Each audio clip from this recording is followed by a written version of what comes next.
કેમ છો મિત્રો? જય યોગેશ્વર, જય સ્વામિનારાયણ, જય શ્રી કૃષ્ણ. હું છું શિલ્પાસ કિચન રેસિપીમાં તમારું સ્વાગત કરું છું.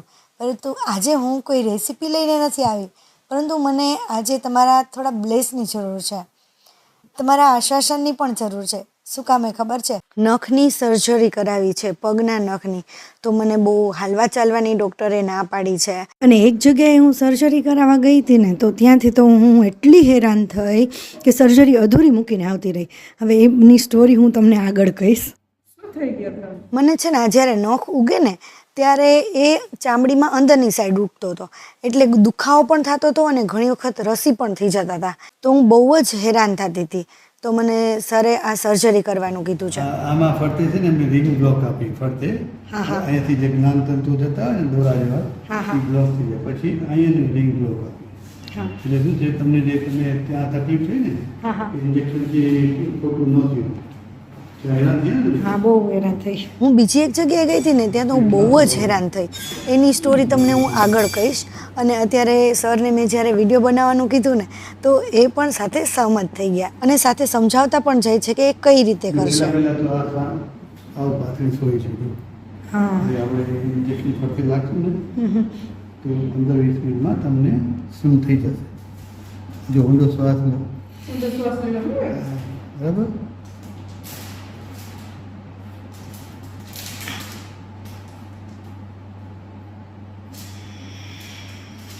એટલે આ મચ્છર કરડે એટલું સહન કરજો.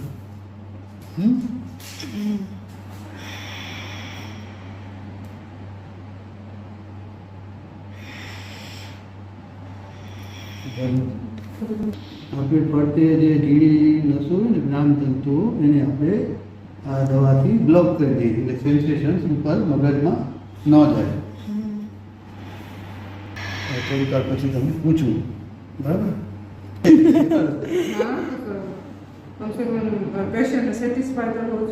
ના ના, એવું નથી. પણ આમે હું છે ને રેસીપીના બધા વિડીયો યુટ્યુબમાં અપલોડ કરું છું. એવું છે. એટલે હું થોડો ટાઈમ જો વિડીયો નહીં બનાવું તો બધાની કમેન્ટ આવવા મળશે અને બધા મને પૂછવા લાગશે. એના કરતાં હું વિડીયો બનાવીને બતાવી દઉં તો મને બ્લેસિંગ પણ મળી જાય. હવે શું થઈ ગયું? હા, એ તમે ફરાવી ને, એ ન ખબર પડી. અહીંયા એક રબર બેન્ડ ચડાવ્યું છે. અચ્છા. રબર બેન્ડ ચડાવવું શું છે, બ્લડ લોસ ન થાય. બરાબર. એકે ટીપું લોહી નીકળે નહીં.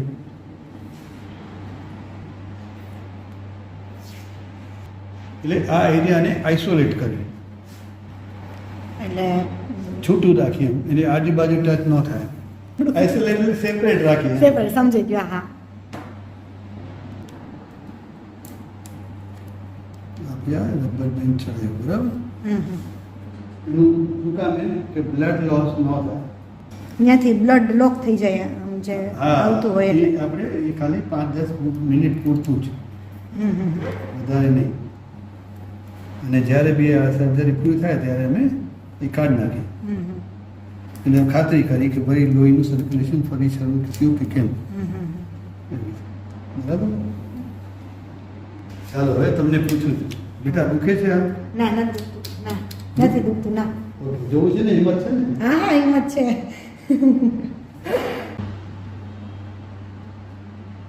પહેલા આપણે નેલ બેડને આપણે આઇસોલેટ કરીએ. દુખે તો કહેજો બેટા. હા હા. આપણે નેલને આઇસોલેટ કરીએ. ધીરેથી જવા દઈએ અંદર, બરાબર.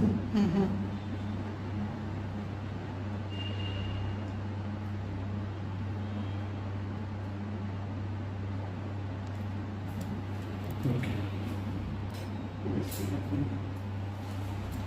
જો હવે આ તારો નખ, બરાબર. આ તારો આ બાજુનો બોર્ડર.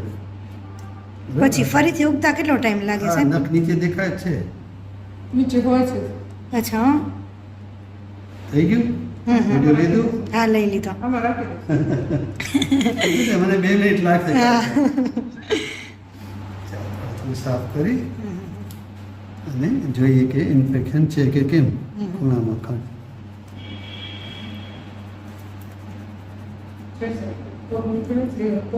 દુખે છે બેટા? ના, નથી દુખતો.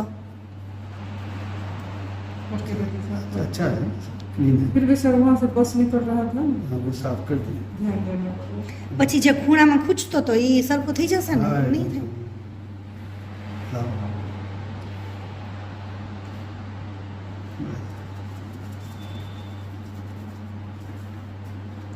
આ છે ને કોર્નર એ સાફ કરવી પડશે. અહીંયા તને પસ હતું ક્યાં? હા ત્યાં જ થતું હતું આ પોકેટ છે ને हाँ सर મને ત્યારે તો જરાય દુખાવો ન થયો પરંતુ હવે બહુ જ દુખે છે એટલે તમારા બ્લેસિંગની મને બહુ જરૂર છે અને મને જલ્દી આ પગ સાજો થઈ જાય અને હું જલ્દી તમારી સાથે રેસીપી શેર કરું એવી ભગવાનને પ્રાર્થના કરો અને મને કમેન્ટમાં બ્લેસિંગ આપો.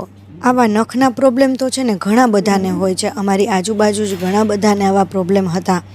તો મને પણ આવો પ્રોબ્લેમ થયો તો કઈ જગ્યાએ જવું કઈ જગ્યાએ ન જવું, શું કેવી રીતે કરશે, કેટલું સહન કરવું પડશે અને કેવો દુખાવો થશે એ બધું જ મને એમ થયું કે હું એમની સાથે પણ શેર કરું છું. ક્યારેક કોઈને આવો પ્રોબ્લેમ આવે ને તો એમને ગભરાટ ન થાય. ઓછામાં ઓછી 10 મિનિટ સુધી તો નખની સાફ સફાઈ એકદમ સરસ રીતે કરી. એમાં જ્યાં વચ્ચે લીટી છે એ તો લીટી જ આવશે ને? એ મૂળ ગઈકાલે ત્યાં કટ કર્યું છે ને ના હતી મારે પહેલાં એવું છે. એટલે કટ એટલે નાનપણથી હશે. નાનપણથી એટલે ઘણા ટાઈમથી પેલા ઓછામાં ઓછા 12-15 વર્ષથી મારી એના ઉપર છે ને ઓલો વજન પાણીયારાનો પથ્થર પડ્યો વજન પડ્યું હશે. હા તો એ તો પછી એમનો જ રહેશે ને? ના આમાં શું છે કે એ જે આખી જે લાઈન જાય છે ને ઠેઠ નીલ પેટમાં જાય છે એટલે નવો નખ છે ને તમારો લાઈન વાળો જ આવે. હા એટલે લાઈન વાળો જ આવે ને. અત્યારે તો એકદમ સરસ રીતે સર્જરી થઈ ગઈ છે કારણ કે નખ ખોટો કરી નાખ્યો હતો એટલે જરાય ખબર નહોતી પડી, પરંતુ હવે મને બહુ જ દુખાવો થાય છે, નીચે પગ પણ નથી મૂકી શકતી. તો ભગવાનને પ્રાર્થના કરજો કે હું જલ્દી સાજી થઈ જાઉં અને મને દુખાવો પણ બહુ ના થાય. અહીંયા મારી સર્જરી એટલી સરસ રીતે કરી છે ને કે બહુ લોહી પણ નથી નીકળ્યું. અને હું બીજી એક જગ્યાએ ગઈ હતી ને તો ત્યાં શું થયું ખબર છે, એ ત્યાં તો હજી તો મારો અંગૂઠાનો ખોટો નહોતો થયો અંગૂઠો, ત્યાં તો એ નખ કાઢવા જ માંડ્યા, એકદમ સાચો નખ. હા મારાથી તો એવી રાડ પડી ગઈ અને હું ત્યાંથી છે ને સર્જરી અધૂરી મૂકીને આવતી રહી. જો હવે અમારે શું ખાતરી કરવી પડે કે લોહીનું સર્ક્યુલેશન ફરી શરૂ થયું કે નહીં, થોડું લોહી નીકળશે જો થયું.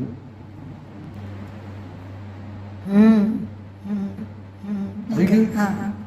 એટલે એ ખાતરી કરવી પડે કે અમારે લોહીનું સર્ક્યુલેશન ફરી શરૂ થયું કે નહીં. હવે દૂસરા બ્લોક બસ હવે એને આપણે બ્લોક કરી દઈએ ટાઈટ પાટો બાંધીને નિકાલ જોઈએ. હવે તમે જુઓ આવી સર્જરી થઈ હોય અને ખાલી આપણને પાકા નખમાં સોય કે કાંઈ ખૂંચી જાય તો પણ કેટલું દર્દ થતું હોય છે, વિચારો તમે.